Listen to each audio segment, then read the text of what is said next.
থাকবে না। কেমনে বুঝেন না? ধরেন আপনারা সবাই মিলা বললেন ঠিক আছে, কোন বিষয় আপনিই দল গঠন করেন, আল্লাহ কাছে আমি কি বলে দেবো এমন না হয়।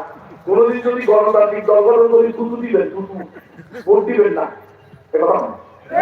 বুঝবেন যে আমি হয়তো লোভে করছি, দুনিয়ার লোভে অথবা শেয়ারের লোভে অথবা তার মধ্যে ছাপে। কথা কোনদিন এই চিন্তা করবেন না।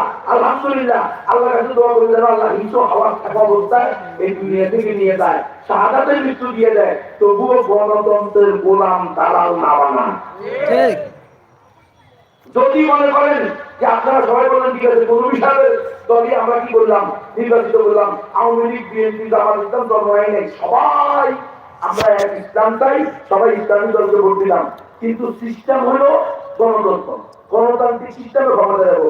এরপরে বললেন যে সবাই ভোট দিলেন আমারে, আমরা দলযুক্ত হইলাম, 350 আসন না 300 আসন, 300 আসনের 300 আসন। হাফেজ, মাওলানা, মুফতি, মুহাদ্দিস, ইমাম, খতিব, বড় হুজুর, ছোট হুজুর, বড় পীর, ছোট পীর, প্রধান বক্তা, প্রধান বিশেষ বক্তা, এরা সবাই হলো কি 300 আসনের মাননীয় সংসদ সদস্য।